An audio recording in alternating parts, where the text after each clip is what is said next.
हाँ हाँ स्टूडेंट, ये जो आज का जो सब्जेक्ट है पॉलिटिकल साइंस यानी कि राजनीति विज्ञान, ये जो सब्जेक्ट है मेनली सारे चीज़ों में आपको बहुत ज़्यादा इम्पोर्टेंट है, बहुत ज़्यादा हेल्प करेगा।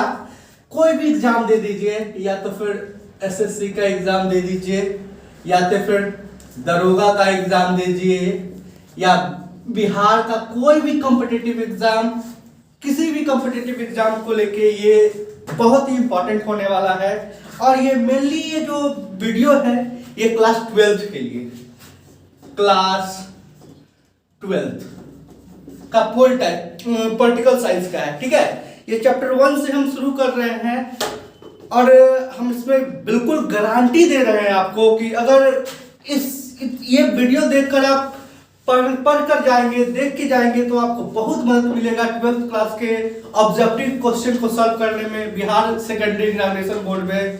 तो चलिए हम शुरू करते हैं आज का टॉपिक। पहला जो चैप्टर है जिसका नाम है राष्ट्र निर्माण तथा उसकी समस्याएं, ठीक है। यानी कि राष्ट्र निर्माण तथा उसकी समस्या, यानी कि जब देश आजाद हुआ तो देश आजाद हो जाने के बाद क्या क्या समस्याएं आई, उनमें जो ऑब्जेक्टिव क्वेश्चन आने वाले हैं उसको मैं बताने वाला हूं। तो राष्ट्र निर्माण में समझने से पहले कि भारत जब आजाद हुआ 15 अगस्त 1947 को, उससे पहले बहुत सारे चीजें विश्व में हो रही थी। जैसे इजराइल की स्थापना कब हुआ, यूएसएसआर का, सोवियत संघ का विघटन भी बहुत सारा इंपॉर्टेंट है, बहुत सारी चीजें थी। तो हम इस पे ध्यान देते हैं। तो सबसे पहले उस समय एक घटना चल रही थी, इजराइल की स्थापना। इजराइल की स्थापना कब हुई? तो इजराइल की स्थापना 14 मई 1948 ईस्वी को की गई थी, ठीक है। इजराइल एक देश है, छोटा देश है लेकिन बहुत विकसित देश है ये, ठीक है। तो इजराइल जिसकी स्थापना 14 मई 1948 को की गई थी। दूसरा क्वेश्चन है सोवियत संघ का विघटन कब हुआ? ये बहुत ही फेमस क्वेश्चन है, ये बार बार रिपीट करता है आपको किसी भी एग्जाम में, कॉम्पिटिटिव एग्जाम में, या आपको 12th को लेके जो पॉलिटिकल साइंस का ऑब्जेक्टिव का क्वेश्चन है उसमें बहुत ज्यादा इंपॉर्टेंट है। तो सोवियत संघ यानी कि इसे यूएसएसआर कहा जाता है, ठीक है। तो सोवियत संघ का विघटन कब हुआ? तो सोवियत संघ का विघटन 1991 ईस्वी में हुआ। 1991 से पहले जो रूस के साथ बहुत सारे देश से मिले हुए थे, एकजुट थे, उन्हें यूनाइटेड कहा जाता था। लेकिन 1991 में इसका विघटन हो गया। और सोवियत संघ का विघटन सबसे बड़ा फेमस क्वेश्चन है, पूछता है कि सोवियत संघ का विघटन कब हुआ? इसका आंसर हो जाएगा 1991। अगले क्वेश्चन पे चलते हैं। संविधान निर्माताओं ने 1935 के भारत सरकार अधिनियम से काफी सामग्री ली, इस आधार पर इसे गुलामी का घोषणा पत्र कहा गया। ये किसने कहा? यानी कि कहने का मतलब है कि जो भी संविधान निर्माता थे उन्होंने क्या किया, 1935 के भारत सरकार अधिनियम से बहुत सी सारी बातें हूबहू उठा के संविधान में डाल दिया गया। संविधान में डालने के कारण इसे गुलामी का घोषणा पत्र, क्योंकि ये आजादी के पहले का था, इसलिए इसे किसी ने गुलामी का घोषणा पत्र कहा। और ये गुलामी का घोषणा पत्र किसने कहा? इसका आंसर हो जाएगा हमारे पहले प्रधानमंत्री पंडित जवाहरलाल नेहरू, जो कि इन्हें इस पत्र को गुलामी का घोषणा पत्र कहा। अब नेक्स्ट क्वेश्चन पे आते हैं।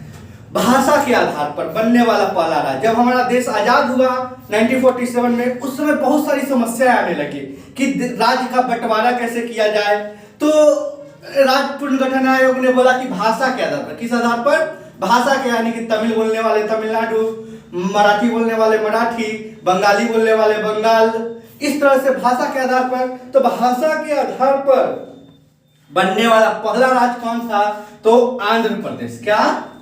आंध्र प्रदेश भाषा के आधार पर बनने वाला राज्य था और इसकी स्थापना हुई थी 1953। तो दोनों क्वेश्चन इंपॉर्टेंट है।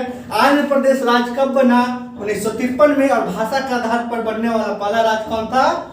आंध्र प्रदेश था, ठीक है। नेक्स्ट क्वेश्चन पे हम लोग आते हैं कि हाँ, ये भी एक इंपॉर्टेंट क्वेश्चन है कि किस भाषा के आधार पर ये जो आंध्र प्रदेश की भाषा, किस भाषा को के आधार पर बंटवारा किया गया था? तो वो भाषा है तेलुगु। कौन सी भाषा? तेलुगु भाषा है। तेलुगु भाषा के आधार पर आंध्र प्रदेश का गठन किया गया है। और हाल ही में आंध्र प्रदेश को 2 भागों में फिर बांट दिया गया है, यानी कि आंध्र प्रदेश को काटकर 2 भाग में बांट दिया गया है। अब आगे चलते हैं नेक्स्ट क्वेश्चन पे। किस अनुच्छेद में कहा गया कि 26 जनवरी 1965 के बाद देवनागरी में लिखी हिंदी भाषा को राजभाषा बना दिया जाएगा? यानी कि कहने का मतलब यह है, क्वेश्चन यह पूछ रहा है कि भारत के संविधान के किस अनुच्छेद में देवनागरी भाषा का उल्लेख है? तो याद रखिएगा स्टूडेंट, अनुच्छेद 343, अनुच्छेद 343, अनुच्छेद 343 में कहा गया है कि आपकी जो भाषा है वो देवनागरी में लिखी हिंदी भाषा के आधार पर राजभाषा, कौन सी भाषा? राजभाषा, राजभाषा की दर्जा दिया गया है हिंदी को। और ये किस अनुच्छेद के तहत दिया गया है? अनुच्छेद 343 के तहत दिया गया है। नेक्स्ट क्वेश्चन पे आते हैं। राजभाषा कानून कब बना? राजभाषा कानून कब बना? तो राजभाषा कानून बना था 1963 ईस्वी में राजभाषा कानून बना था। नेक्स्ट क्वेश्चन पे आते हैं। गांधी जी की हत्या नाथूराम गोडसे ने कब की? ठीक है, तो गांधी जी के व्यक्तित्व के बारे में जानते हैं। गांधी जी के बारे में एक चैप्टर, एक वीडियो अलग से बनाएंगे हम लोग, जो हिस्ट्री का सिलेबस है, जो चैप्टर नंबर 13 है, बिहार बोर्ड के लिए, हिस्ट्री के लिए है, वो अलग बनाएंगे। उसमें देखेंगे गांधी जी, बस यहाँ पे गांधी जी की मृत्यु गोली मारकर नाथूराम गोडसे ने कर दी। कब की? 30 जनवरी 1948।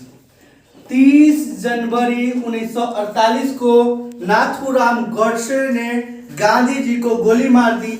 और एक क्वेश्चन और यहां से याद रखिएगा, इसी 30 जनवरी को शहीद दिवस मनाया जाता है। क्या मनाया जाता है? शहीद दिवस के नाम से मनाया जाता है 30 जनवरी को। आगे चलते हैं नेक्स्ट क्वेश्चन पे। भारत की आजादी के समय कश्मीर का राजा कौन था? यानी कि भारत जब आजाद हो रहा था, तो जब अंग्रेज बंटवारा कर रहे थे, तो पहले तो बंटवारा उन्होंने कर दिया कि जो मुस्लिम जगह है उसको पाकिस्तान बना दो, जहां मुस्लिम लोगों की आबादी ज्यादा है वहां पाकिस्तान, जहां हिंदू लोगों की आबादी है वहां पे क्या बना दिया जाए? हिंदुस्तान बना दिया जाए। और इसके अलावा उन्होंने और तो एक दो बात कह दी कि जो स्वतंत्र रहना चाहते हैं, जो स्वतंत्र रहना चाहते हैं वो स्वतंत्र है। उसमें से हमारा कश्मीर भी था, आंध्र प्रदेश भी था, बहुत सारे क्षेत्र थे, ठीक है, कि जो वो उस पर राजशाही था, तो वो स्वतंत्र रहना चाहते थे। तो कश्मीर उनमें से भी एक था।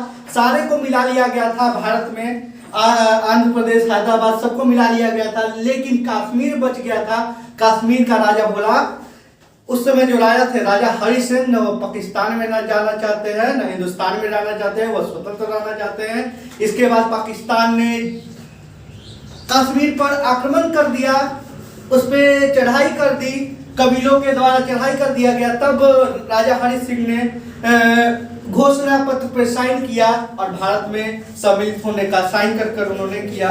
तो क्वेश्चन था कि भारत की आजादी के समय कश्मीर का राजा कौन था? तो राजा हरि सिंह थे। नेक्स्ट क्वेश्चन आते हैं। राजा हरि सिंह ने कब भारत में विलय पर हस्ताक्षर किया? विलय पत्र पर कब हस्ताक्षर किया? इसका आंसर हो जाएगा 26 अक्टूबर 1947 को।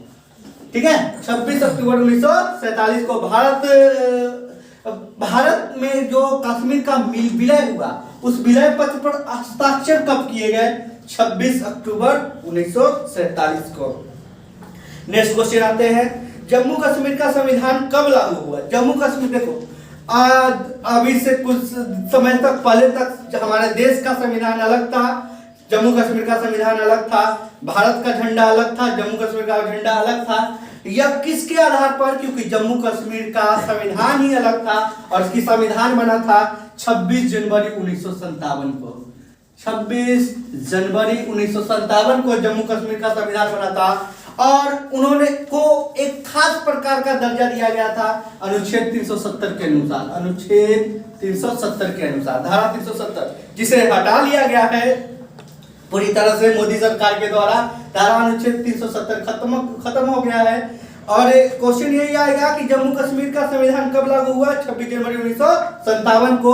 अभी धारा 370 हाल में बहुत चर्चा में था, इसलिए बहुत इंपॉर्टेंट क्वेश्चन है कि धारा 370 का संबंध किस राज्य से है? तो वो जम्मू कश्मीर है। नेक्स्ट क्वेश्चन पे आते हैं, राज्य पुनर्गठन आयोग की स्थापना कब हुई और इसके प्रथम अध्यक्ष कौन थे? ये बहुत फेमस क्वेश्चन है, इसको याद रखिएगा कि राज्य पुनर्गठन आयोग के अध्यक्ष, पहले अध्यक्ष फजल अली थे और इसकी स्थापना राज्य पुनर्गठन आयोग की स्थापना 1956 में 1956 में की गई थी। नेक्स्ट क्वेश्चन पे आते हैं बाबू, स्वतंत्रता के समय 8वीं अनुसूची में कितनी भाषाएं का उल्लेख है? यानी कि जब भारत स्वतंत्र हुआ तो स्वतंत्र होने के समय कितने भाषाओं का उल्लेख था 8वीं अनुसूची में? तो उस समय 8वीं अनुसूची में 14 भाषाएं थी। कितनी भाषाएं थी? 14। यानी कि स्वतंत्रता के समय दो क्वेश्चन है।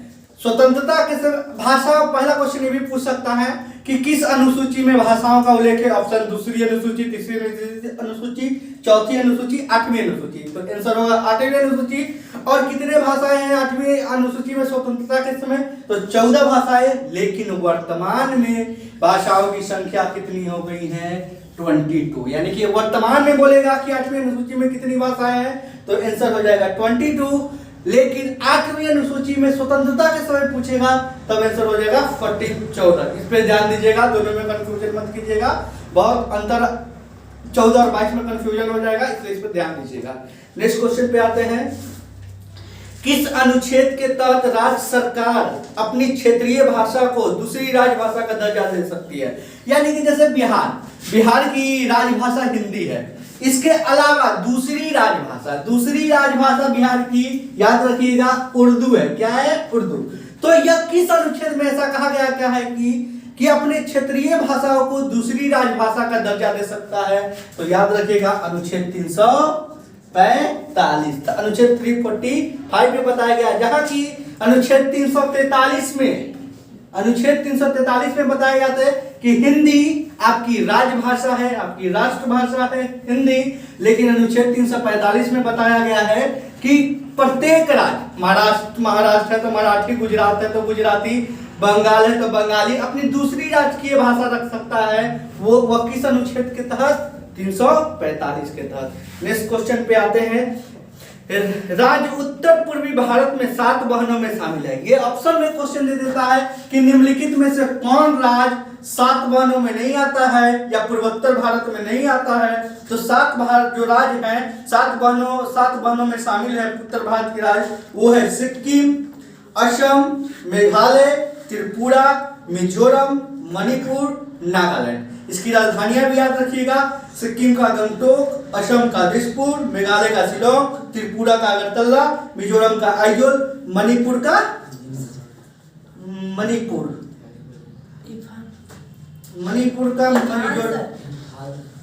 क्या होगा? इम्फाल। नहीं, इम्फाल होगा। चलिए ना, ठीक है। नागालैंड कोहिमा, ठीक है। आगे नेक्स्ट क्वेश्चन पे आते हैं, भारतीय संविधान के किस भाग को संविधान का आत्मा कहा गया है? तो संविधान का आत्मा, ठीक है, तो प्रस्तावना को, किसको? प्रस्तावना को संविधान का आत्मा कहा गया है। और यह किस अनुच्छेद में है? तो यह बहुत क्वेश्चन है। संविधान का आत्मा किस अनुच्छेद को कहा जाता है? प्रस्तावना को। किसको कहा जाता है? प्रस्तावना को। तथा यह किस अनुच्छेद में है? तो अनुच्छेद 32 में। किस अनुच्छेद में? अनुच्छेद 32 को संविधान का आत्मा कहा जाता है। और इसके अलावा संवैधानिक उपचारों का अधिकार अनुच्छेद 32 को कहा जाता है। नेक्स्ट क्वेश्चन पे आते हैं, किस देश का सबसे बड़ा और लिखित संविधान है? यह फेमस क्वेश्चन है, बार बार पूछता है। तो भारत का सबसे बड़ा और लिखित संविधान है। नेक्स्ट क्वेश्चन में आते हैं, अभी पीछे क्वेश्चन का मैंने चर्चा किया कि धारा 370 किस राज्य से संबंधित है? तो आंसर हो जाएगा जम्मू कश्मीर।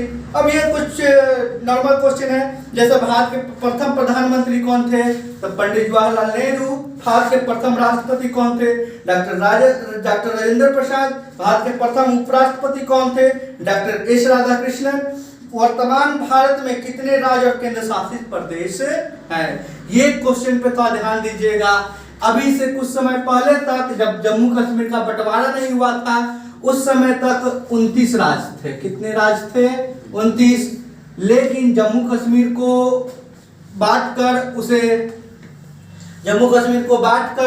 केंद्र शासित प्रदेश में बना दिया गया है, इसलिए राज्यों की संख्या हो जाएगी 8 और केंद्र शासित प्रदेश की संख्या हो जाएगी 8। ठीक है, यानी कि टोटल राज्य कितने हैं? 28 और केंद्र शासित प्रदेश कितने हैं? 8। आगे चलते हैं। संविधान प्रारूप समिति के अध्यक्ष कौन थे? संविधान में प्रारूप समिति के अध्यक्ष, जब संविधान निर्माण हुआ था तो प्रत्येक लोगों को कुछ ना कुछ काम दे दिया गया था कि ये तुम काम करिए, ये आप कीजिए। तो उसी तरह से प्रारूप समिति, ड्राफ्टिंग कमेटी के अध्यक्ष कौन थे? तो doctor Bhimrao Ambedkar drafting committee यानी कि प्रारूप समिति के अध्यक्ष थे। अब नेक्स्ट क्वेश्चन पे आते हैं। कौन सा भारत का पहला गवर्नर जनरल था? तो इस क्वेश्चन पे फ्रेंड्स ध्यान दीजिएगा। कौन सा भारत का पहला गवर्नर जनरल? जब भारतीय लग जाएगा तो आंसर हो जाएगा सी राजगोपालचारी। सी राजगोपालचारी। और अगर यही क्वेश्चन में अंतिम लग जाए कि कौन सा भारत का अंतिम भारतीय गवर्नर जनरल था तो उसका भी आंसर वही होगा, सी राजगोपालचारी। यानी कि सी राजगोपालचारी के बाद कोई भारत का गवर्नर जनरल बना ही नहीं, इसलिए प्रथम भी और अंतिम भी दोनों अध्यक्ष हो जाएंगे, पर गवर्नर जनरल हो जाएंगे सी राजगोपालचारी। और केवल ये क्वेश्चन रहेगा कि भारत का अंतिम गवर्नर जनरल, भारतीय नहीं केवल अंतिम, तब आपका आंसर हो जाएगा लॉर्ड माउंटबेटन। ठीक है, तो तीनों क्वेश्चन पे ध्यान दीजिएगा। भारत का अंतिम गवर्नर जनरल आएगा तो लॉर्ड माउंटबेटन, भारत का प्रथम भारतीय गवर्नर जनरल सी राजगोपालचारी, भारत का अंतिम भारतीय गवर्नर जनरल सी राजगोपालचारी। आगे चलते हैं। नेक्स्ट क्वेश्चन, संविधान सभा के अध्यक्ष कौन थे? तो संविधान सभा के अध्यक्ष डॉक्टर राजेंद्र प्रसाद, जो हमारे बिहार के थे। ठीक है, बिहार के थे डॉक्टर राजेंद्र प्रसाद। वो भारत के प्रथम राष्ट्रपति भी बने। असम को काटकर, जो असम राज्य है, असम का पुराना नाम है कामरूप, याद रखिएगा। असम का पुराना नाम है कामरूप और असम को काटकर पहला राज्य बना था नागालैंड। 1963 में असम को डिवाइड करके बांटकर एक राज्य बनाया गया था नागालैंड, जिसकी राजधानी कोहिमा है। 1963 में द्विराष्ट्र सिद्धांत का प्रतिपादन किसने किया था? मोहम्मद अली जिन्ना, जो पाकिस्तान के निर्माता के रूप में जाने जाते हैं। जैसे कि भारत में गांधी जी की फोटो नोटों पे रहती है, उसी तरह मोहम्मद अली जिन्ना की फोटो पाकिस्तान के नोटों पे होती है और उन्हें पाकिस्तान का निर्माता भी कहा जाता है। इन्होंने भी सबसे पहले पाकिस्तान की मांग की द्विराष्ट्र सिद्धांत, यानी कि 2 राष्ट्र होने चाहिए धर्म के आधार पर, हिंदू के लिए हिंदुस्तान, मुस्लिम के लिए पाकिस्तान।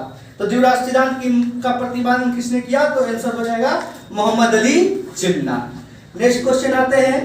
किस देश ने सुरक्षा परिषद में सर्वाधिक बार निषेधाधिकार का प्रयोग किया गया? देखिए, सुरक्षा परिषद यूएनओ का भाग है, जिसमें 5 स्थायी सदस्य होते हैं और 10 अस्थायी सदस्य होते हैं। 5 अस्थायी सदस्यों में रूस हो गया, ब्रिटेन हो गया, फ्रांस हो गया, चीन हो गया, अमेरिका हो गया। ठीक है, और 10 इसके अस्थायी सदस्य होते हैं। इससे भी क्वेश्चन पूछते हैं कि सुरक्षा परिषद में अस्थायी सदस्यों की संख्या कितनी होती है? तो आपका आंसर 5 होगा। लेकिन अस्थायी सदस्य पूछेगा तो आंसर आपका 10 हो जाएगा। अगर कुल सदस्यों की संख्या पूछेगा सुरक्षा परिषद में तो 15 होगा। 10 और 5 जोड़ देंगे तो टोटल कितना हो जाएगा? 15। और ये भी क्वेश्चन पूछता है कि सुरक्षा परिषद में अस्थायी सदस्यों का समय सीमा कितने हो, यानी कितने साल के लिए चुने जाते हैं? तो आंसर हो जाएगा 2 वर्ष। कितने वर्ष के लिए चुने जाते हैं? 2 वर्ष। और आपको बता दें कि अगले 2 साल के लिए भारत सुरक्षा परिषद का अस्थायी सदस्य बन गया है। ठीक है, तो क्वेश्चन था कि किस देश ने सुरक्षा परिषद का सर्वाधिक बार निषेधाधिकार का मतलब होता है वीटो हम आगे समझाएंगे आप लोगों को कि वीटो क्या होता है, आगे पढ़ना है। बस यहाँ पे वीटो का प्रयोग सबसे ज्यादा किसने किया? आंसर हो जाएगा रूस। ठीक है, और देखिए क्वेश्चन आ गया, भारत का अंतिम गवर्नर जनरल, जो अभी हम बताए थे, भारत का अंतिम गवर्नर जनरल कौन था? Lord Mountbatten. आगे क्वेश्चन चलते हैं, गोवा, दमन और दीव पर किसका अधिकार था? पुर्तगालियों का। क्वेश्चन आएगा गोवा, जो हमारा सबसे छोटा राज्य है गोवा, ठीक है, सबसे छोटा राज्य है गोवा, और प्रति व्यक्ति आय किस राज्य में सबसे ज्यादा है? वो भी गोवा है, ठीक है। तो गोवा और दमन और दीव पे किसका अधिकार था? तो आंसर हो जाएगा आपका पुर्तगालियों का, पुर्तगाल का अधिकार था। भारत में लौह पुरुष के नाम से किसे जाना जाता है? लौह पुरुष, आयरन मैन के नाम से किसे जाना जाता है? वो थे हमारे सरदार वल्लभ भाई पटेल, जो लौह पुरुष के नाम से जाने जाते हैं। उन्हें लौह पुरुष इसलिए कहा जाता है क्योंकि उन्होंने देश की एकीकरण का काम किया, देश को जोड़ने का काम किया। बहुत सारी रियासतें थी जो आजादी के बाद भारत में नहीं मिलना जाती थी, जैसा कि हैदराबाद थी, जूनागढ़ था, उन सभी को उन्होंने मिलाने का काम किया, एक साथ जोड़ने का काम किया था सरदार वल्लभ भाई पटेल ने। आगे क्वेश्चन है, भारत में विविधता में एकता है। ये क्वेश्चन आता है कि भारत में विविधता में एकता है, यह किसने बताया? तो ये बात जवाहरलाल नेहरू ने बताए थे, हमारे पहले प्रधानमंत्री जवाहरलाल नेहरू ने बताए थे। नेक्स्ट क्वेश्चन पे आते हैं, राजभाषा कानून में सरकारी कार्यों के लिए कब भाषा अंग्रेजी को अनिश्चित काल को बढ़ा दिया गया है? यानी कि राजभाषा कानून में सरकारी कार्यों के लिए, जैसे कि कोर्ट वगैरह में जाते हैं, कोर्ट में कि वहां पे हिंदी भाषा का प्रयोग नहीं कर सकते, वहां सारे काम अंग्रेजी में होते हैं। या किस अनुच्छेद के तहत? तो अनुच्छेद 1963 के, अनुच्छेद, ये समय पूछता है कि कब ये कानून बना? तो 1963 ईस्वी में। यानी कि सरकारी कार्यों में अंग्रेजी भाषा का उपयोग होगा। यह कानून कब बना? 1963 ईस्वी में।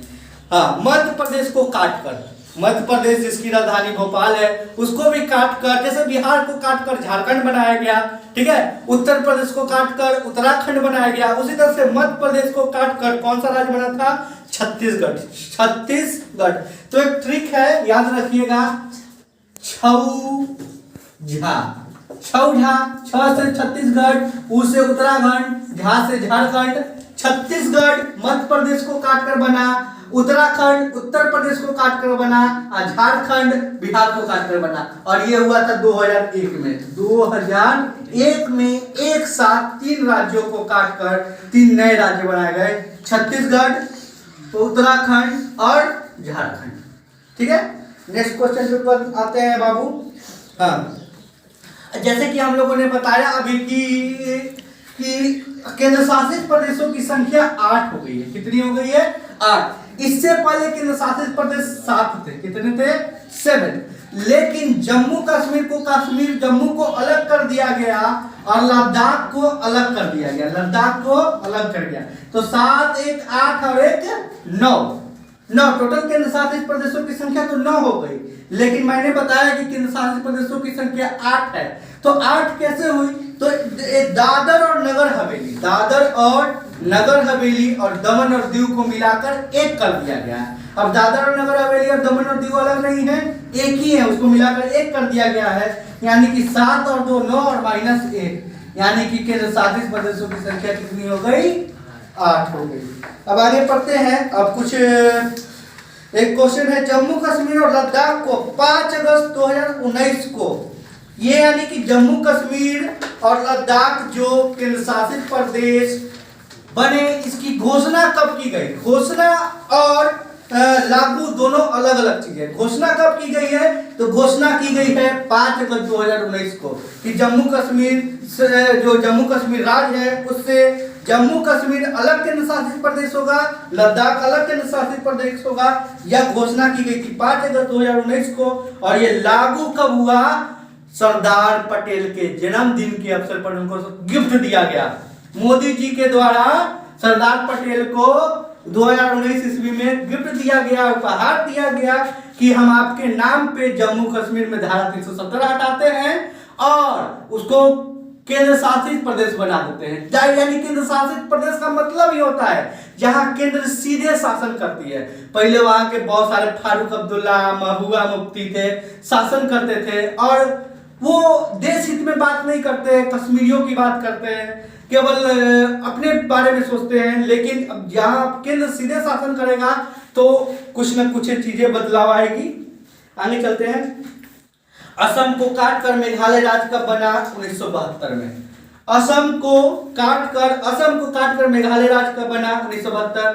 पीछे हम लोगों ने क्वेश्चन देखा था कि असम को काटकर ही नागालैंड बना 1963 में। फिर असम को काटकर ही एक नया राज्य बना मेघालय। असम बहुत बड़ा राज्य था जिसका पुराना नाम कामरूप था, मैं बता चुका हूं। और उसी असम को काटकर पहले नागालैंड बना और फिर उसी असम को काटकर एक नया राज्य मेघालय बना। अब आगे चलते हैं।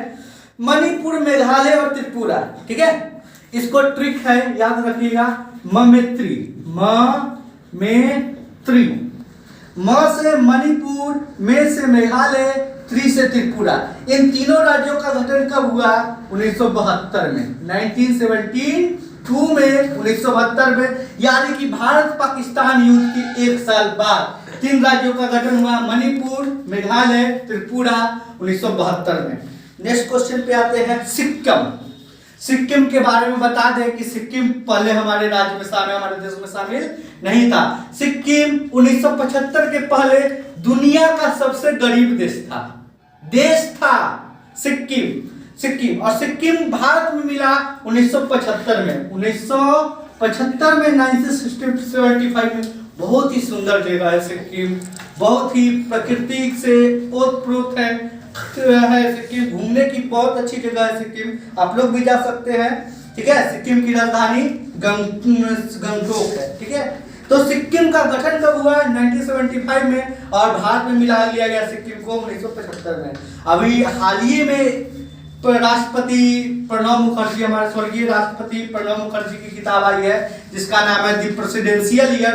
उसमें उन्होंने जिक्र किया है कि पंडित जवाहरलाल नेहरू को मौका मिला था नेपाल, हम लोग का छोटा भाई जो आज बोलता है कि चीन के साथ जा रहा है, तो पहले बोलता था, नेपाल बोला था कि हमको अब भारत में मिला लीजिए, लेकिन पंडित जवाहरलाल नेहरू नहीं मिलाए। अब वो क्या सोचते थे, लेकिन प्रणब मुखर्जी ने ये भी बात लिखा है कि अगर इंदिरा गांधी रहती तो यह मौका नहीं चुकती और नेपाल को भी भारत में मिला लेता। जितने जो आज नेपाल हम लोगों के ऊपर चढ़ा हुआ है विवाद, हल्का फुल्का विवाद है, ये भारत की बात है, भारत से निपटा लेगा नेपाल से। नेपाल जाएगा कहाँ? नेपाल लैंड लॉक जगह है, पूरी तरह से लॉक है, उसको कहीं भी जाना होगा तो भारत से होकर ही जाएगा, क्योंकि उसका एक हिस्सा जो है पूरी तरीके से माउंट एवरेस्ट से ढका हुआ है पीछे से। वो जाएगा कहाँ? पहाड़ पे चढ़ के जाएगा, जाने का उसके पास जगह नहीं। जब भी जाएगा तो भारत से होकर जाएगा चीन से, तो इसलिए भारत सरकार उसको निपटा लेगी, वो बात अलग है। आगे चलते हैं।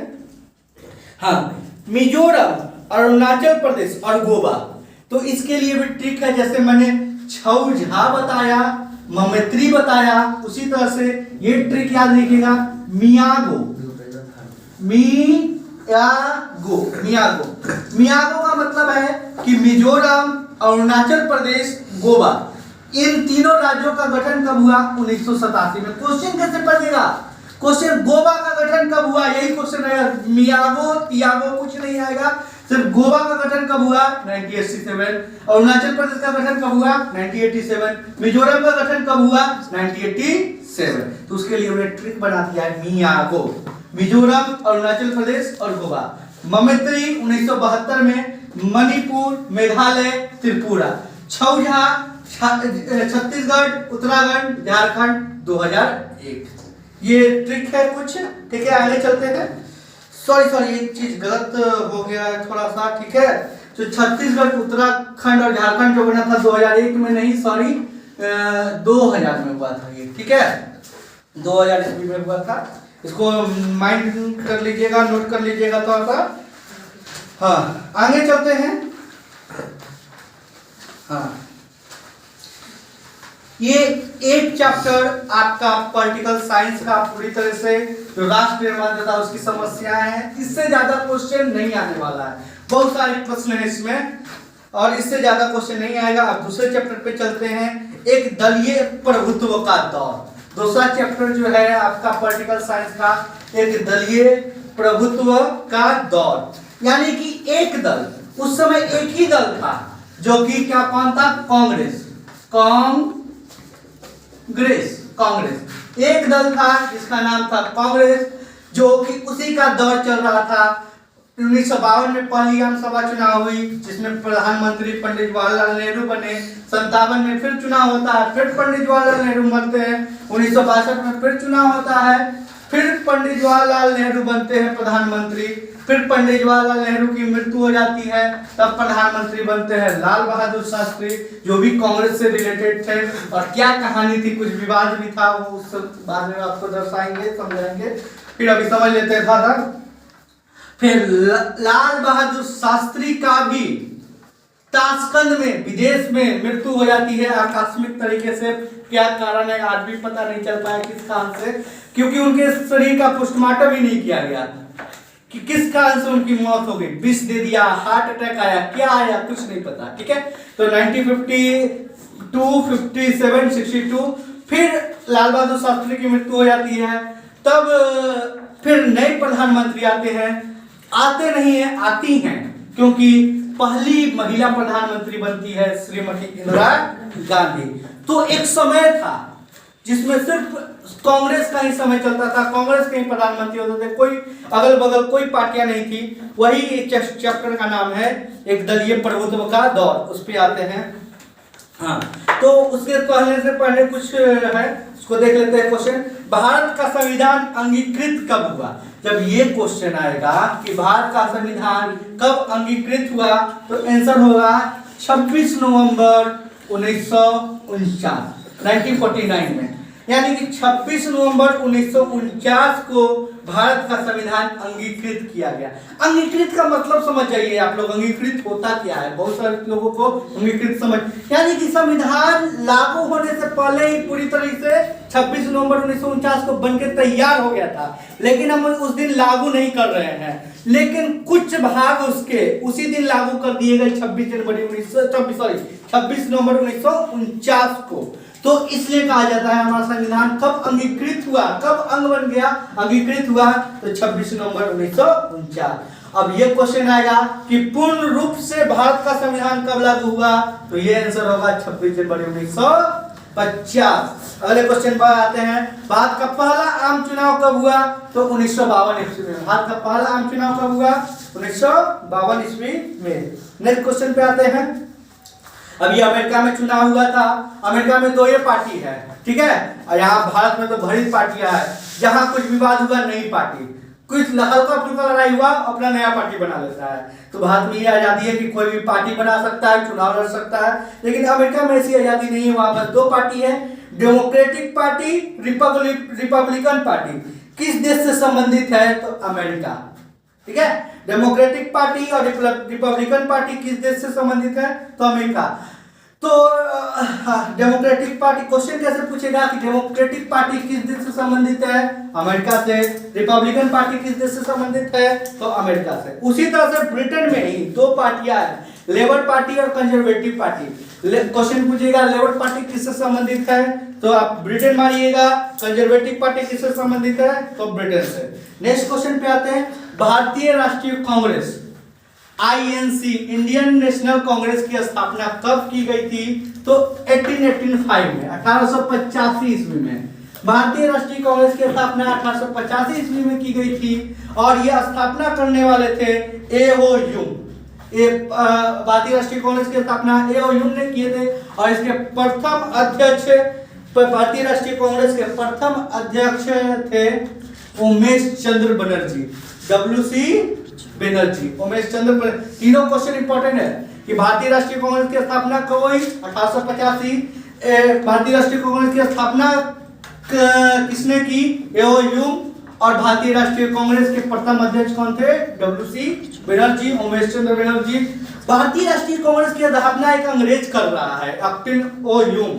क्यों कर रहा है, क्योंकि 1857 में एक ऐसी घटना घटती है जो पूरे ब्रिटेन को, ब्रिटिश कंपनी को, ईस्ट इंडिया कंपनी को हिला के रख देती है, जिसके कारण से वो नहीं चाहती कि 1857 जैसी फिर से घटना हो। एक ऐसा दल बनाया जाए, एक ऐसा समूह बनाया जाए जो शांतिपूर्वक बात कर सके, इसलिए भारतीय राष्ट्रीय कांग्रेस की स्थापना की गई। नेक्स्ट क्वेश्चन में आते हैं, मुस्लिम लीग का गठन कब हुआ। मुस्लिम लीग का गठन 1906 में हुआ, 1906 1906 में हुआ। बात समझिए, मुस्लिम लीग भारतीय राष्ट्रीय कांग्रेस क्यों आ रहा है? क्योंकि इस चैप्टर का नाम है एक दलीय प्रभुत्व का दौर। तो जो जो दल थे, तो कांग्रेस को हमने बताया कि कांग्रेस अपने फुल फॉर्म में चल रही थी, शुरुआती दौर में उसी का था कांग्रेस का। तो भारतीय राष्ट्रीय कांग्रेस की स्थापना कब हुई? 1885 में। फिर 1906 में मुस्लिम लीग की स्थापना की गई। फिर आगे चलते हैं, भारत में हिंदू महासभा, हिंदू जैसे मुस्लिम लीग 1906 में बना, उसी तरह से भारत में हिंदू महासभा की स्थापना कब हुई? 1913 ईस्वी में। 1913 में हिंदू महासभा की स्थापना की गई। नेक्स्ट क्वेश्चन पे आते हैं, भारत में कम्युनिस्ट पार्टी की स्थापना कब की गई? 1924 में। 1924 में कम्युनिस्ट पार्टी की स्थापना की गई थी। कम्युनिस्ट पार्टी जर्मनी, चीन, नेपाल, इन सब का देन है कम्युनिस्ट का। आगे चलते हैं, 1923 ईस्वी में 1923 ईस्वी में स्वराज पार्टी का गठन किया गया था। स्वराज पार्टी का गठन किसने किया था? तो ये बहुत इंपॉर्टेंट है, याद रखिएगा कि स्वराज पार्टी का गठन 1923 ईस्वी में किया गया था। किसके द्वारा किया गया था? चित्तरंजन दास और मोतीलाल नेहरू के द्वारा किया गया था। नेक्स्ट क्वेश्चन आते हैं, जयप्रकाश नारायण जो हमारे बिहार के प्रमुख व्यक्ति हैं थे, और इनके नाम पे संपूर्ण क्रांति ट्रेन भी चलाई जाती है। इन्होंने संपूर्ण क्रांति का आह्वान किया था 1975 में। तो जयप्रकाश नारायण ने कांग्रेस समाजवादी पार्टी की स्थापना कब की थी? तो 1934 में। 1934 में कांग्रेस समाजवादी पार्टी की स्थापना की थी।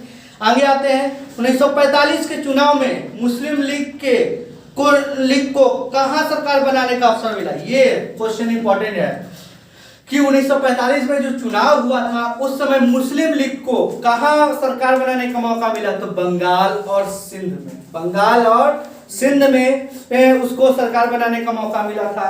नेक्स्ट क्वेश्चन पे आते हैं, चुनाव आयोग ने, जब दल बढ़ेंगे, पार्टियां बढ़ेंगी, तो चुनाव भी होगा। तो चुनाव आयोग से रिलेटेड क्वेश्चन है, चुनाव आयोग ने इलेक्ट्रॉनिक वोटिंग मशीन का प्रयोग कब किया? यानी कि ईवीएम। देखते हैं कि आजकल वोट मशीन में डाला जाता है और बहुत सारी पार्टियों का आरोप भी होता है कि वोट डालते हैं ए पे और वोट चला जाता है बी पे। लेकिन मेरे ख्याल से ऐसा बिल्कुल नहीं होता है, क्योंकि मैंने भी 3 बार चुनाव करवाए हैं और 3 बार चुनाव करवाने के क्रम में मैंने देखा है कि ऐसी कोई होती नहीं है। अगर होता तो मुझे पता चलता, लेकिन ऐसी कोई स्थिति होती नहीं है और भगवान जाने क्या होता है। तो चुनाव आयोग ने इलेक्ट्रॉनिक वोटिंग मशीन का प्रयोग कब किया, शुरू किया? 1990 में। पहली बार इलेक्ट्रॉनिक वोटिंग मशीन की शुरुआत कब हुई? 1990 में। आगे आते हैं, चुनाव प्रक्रिया में फैलते भ्रष्टाचार को नियंत्रित करने के लिए 1975 में तारकुंडे समिति तथा 1990 में गोस्वामी कमेटी का सुझाव दिया। कहने का मतलब है कि चुनाव प्रक्रिया में बहुत भ्रष्टाचार होता था, ठीक है। बहुत सी पार्टियां किसी तरह से पैसा खर्च करके चुनाव जीत जाती थी, बहुत सारे भ्रष्टाचार होते थे। इसके लिए तारकुंडे समिति 1975 में बना था और गोस्वामी कमेटी 1990 में बना था। तो क्वेश्चन पूछ सकता है, तारकुंडे समिति किससे संबंधित है या गोस्वामी समिति किससे संबंधित है? तो आपका आंसर हो जाएगा चुनाव में भ्रष्टाचार, चुनाव प्रक्रिया में फैलते भ्रष्टाचार को नियंत्रित करने के लिए तारकुंडे समिति और गोस्वामी कमेटी ने सुझाव दिया था। और तारकुंडे समिति 1975 और गोस्वामी कमेटी 1990 में बना था। नेक्स्ट क्वेश्चन आते हैं, लोकसभा चुनाव और विधानसभा चुनाव में जमानत राशि कितनी है? जमानत राशि कहने का मतलब होता है बाबू कि देखो, एक साथ एक चुनाव में बहुत सारे लोग चुनाव लड़ते हैं, जिनको एक तय मत से बहुत कम मत मिलता है, तो उसे जो भी जमानत राशि, जो भी पैसा चुनाव आयोग के पास जमा करा जाता है, उसको जब्त कर ली जाती है, रख ली जाती है। तो जमानत राशि लोकसभा चुनाव में है 10,000 और विधानसभा चुनाव में है 5,000 रुपया। अब जमानत राशि क्या है? कितनी वैध मतों की कितना मत प्राप्त न होने पर, यानी कि वैध मत का 1/6। अगर कुल 6,000 मत मिलते हैं, अगर 6,000 कुल है तो इसको 6 से भागा देंगे 1,000। अगर 1,000 से कम मत किसी भी पार्टी को मिलता है, किसी भी चुनाव लड़ने वालों को मिलता है, तो उस केस में उसकी जमानत राशि दर्ज कर दी जाएगी। तो संख्या नहीं पूछेगा, आपको बस आंसर याद रखना है 1/6। कितना मत मिलेगा, उससे कम मिलेगा तो जमानत राशि जब्त कर ली जाएगी, तो 1/6। नेक्स्ट क्वेश्चन, चुनाव प्रचार की अवधि कितनी है? तो चुनाव प्रचार की अवधि 14 दिन होती है। 14 दिनों तक आप चुनाव के 14 दिन पहले तक चुनाव प्रचार कर सकते हैं। तो चुनाव प्रचार की अवधि कितनी होती है? 14 दिन। नेक्स्ट क्वेश्चन पे आते हैं, 1967 तक भारत में किस प्रकार की दलीय व्यवस्था थी? 1967 तक, यानी कि जब तक पंडित जवाहरलाल नेहरू, लाल बहादुर शास्त्री और इंदिरा गांधी प्रधानमंत्री रही, तब तक एक दलीय व्यवस्था थी। ये भारत में किस प्रकार की? तो एकल आधिपत्यशाली दलीय व्यवस्था थी, यानी कि केवल एक ही पार्टी का प्रधानमंत्री होता था, कांग्रेस का, इसलिए कहा गया है एकल आधिपत्यशाली दल व्यवस्था। नेक्स्ट क्वेश्चन पे आते हैं, भारतीय राष्ट्रीय कांग्रेस ने किस प्रकार का समाजवाद बनाया? तो भारतीय राष्ट्रीय कांग्रेस ने ब्रिटेन का लोकतांत्रिक समाजवाद बनाया था। नेक्स्ट क्वेश्चन, किसने कहा था कि स्वतंत्रता के बाद कांग्रेस मात्र पार्टी नहीं बल्कि वह सरकार, राज, यहाँ तक कि देश जैसी हो जाएगी? यानी कि किसी व्यक्ति ने कहा कि स्वतंत्र भारत जब स्वतंत्र हो गया तो स्वतंत्रता के बाद कांग्रेस मात्र पार्टी नहीं है बल्कि वह सरकार है, राज है, यहाँ तक कि देश है। ये एक विदेशी थे जिसका नाम था स्टैनले कोस्नेक, उन्होंने कहा था। नेक्स्ट क्वेश्चन पे आते हैं, भारतीय राजनीतिक दलीय व्यवस्था को किस श्रेणी में रखा जाएगा? उस समय दौर था एक दलीय व्यवस्था का, लेकिन पार्टियां बहुत सारी थी, तो भारतीय राजनीतिक दलीय व्यवस्था को किस श्रेणी में रखा जाएगा? तो आंसर हो जाएगा बहुत दलीय व्यवस्था। यहाँ बहुत दल है, बिहार में देख लीजिए ना, आरजेडी हो गए, जदयू हो गए, बीजेपी हो गए, बहुत सारे, हम पार्टी, बहुत सारे पार्टी। अभी हाल ही में जो पुष्पम प्रिया चौधरी आई थी, पार्टी बनाई थी ना, तो बहुत सारे दल हो गए। तो कांग्रेस में युवा तुर्क किसे कहा जाता है? चंद्रशेखर को। क्वेश्चन आएगा, कांग्रेस में युवा तुर्क किसे कहा जाता है? तो आंसर हो जाएगा चंद्रशेखर।